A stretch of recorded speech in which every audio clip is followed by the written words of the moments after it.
Hey everyone, my name is Cole. You may know me from my Instagram because I'm probably going to be plugging it on there. But I used to upload these sort of self help videos semi frequently. And as I got older and life got more difficult, etc., fell off. I've been thinking a lot lately that I want to start this again. And I'm not sure exactly how I want to do that yet.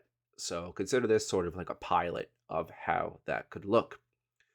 So typically, when I do these kinds of things, they kind of come straight from the head or straight from the intuition. But as not doing it in a long time, I feel like I kind of lost my touch. So, this video, if it's a little bit all over the place, just bear with me. I'm going to do what I can. I am doing the same thing where I fire from the hip, but this is more for me to get comfortable doing this kind of thing again before I move forward. So, something I wanted to talk about was the concept of where to find your inner strength. So, right now, I'm going through a lot of changes in my personal life, as I do all the time. It's pretty tiresome. And I'm once again finding myself feeling like that feeling of scraping on the inside, or I don't know if I can do it. I'm very lonely, and a lot of the time when I'm alone, my thoughts aren't nice to me.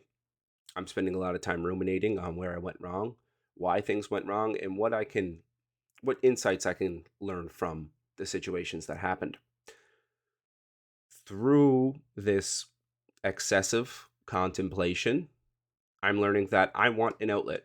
I want somewhere to put these insights and put these reflections forward because I find myself more often than not projecting them onto my friends or family members.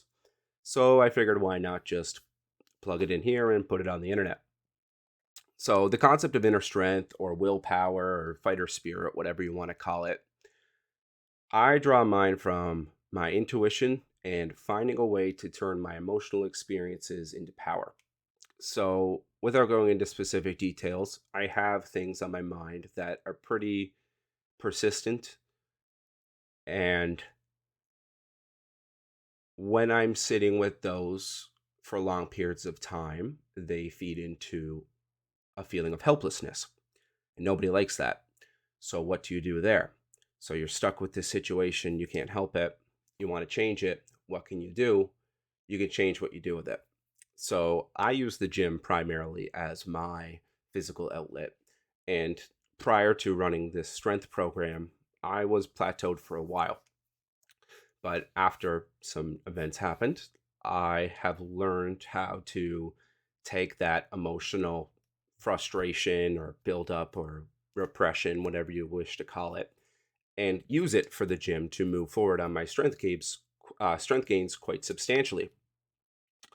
So, a lot of this, where it begins, is allowing yourself to feel. I know that as a man, that can be frowned upon, or you may feel some shame around it. But the faster that you can learn to let go of that societal or socialization of like, don't feel your feelings, the better. Because it's not going to serve you, it's not going to serve your future partner, and it's not going to serve your friends. By no means is being overly stoic or having no emotional intelligence a flex.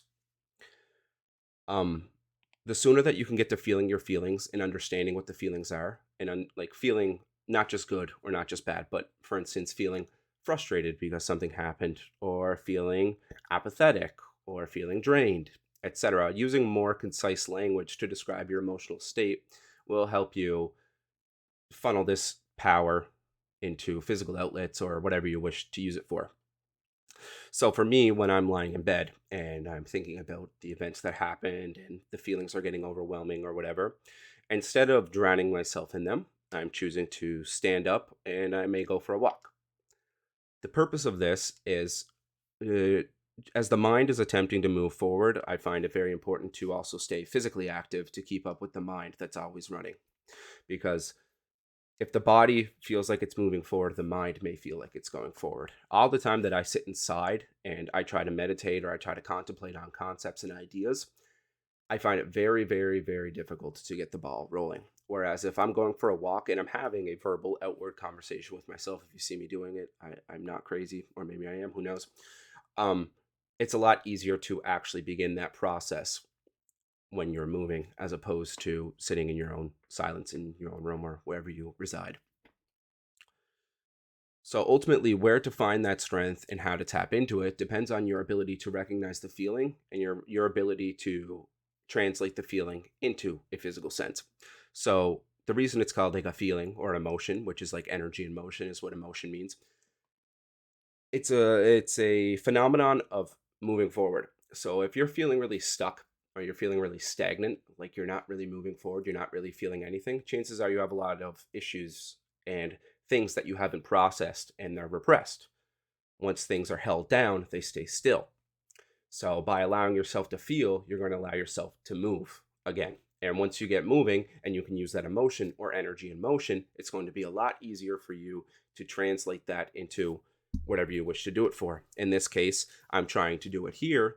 I'm I'm using my feelings of loneliness and frustration and bitterness towards, I guess you could say, life in general as a motivator to, I want to do something greater with myself. I'm not going to sit here and feel bad for myself.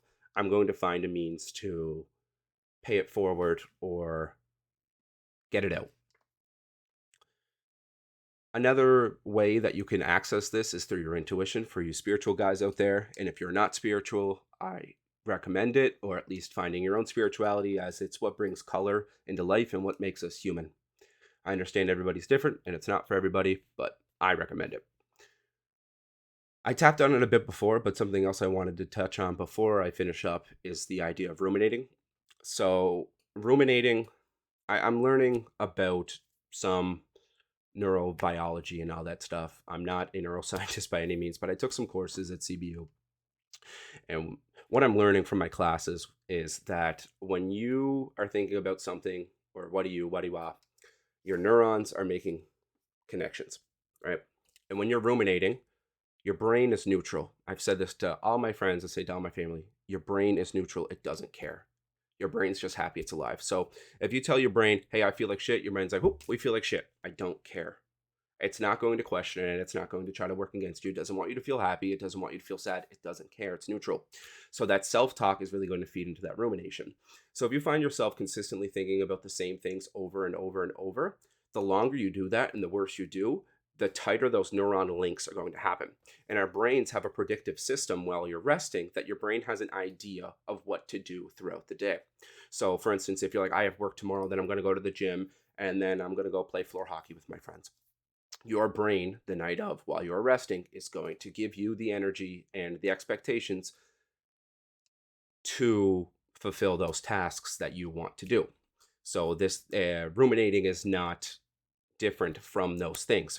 So if you're spending a lot of time thinking about the same thing, your brain is going to start recruiting more energy and more neurons and making more connections to basically justify that or to allow you to do that more and more effectively.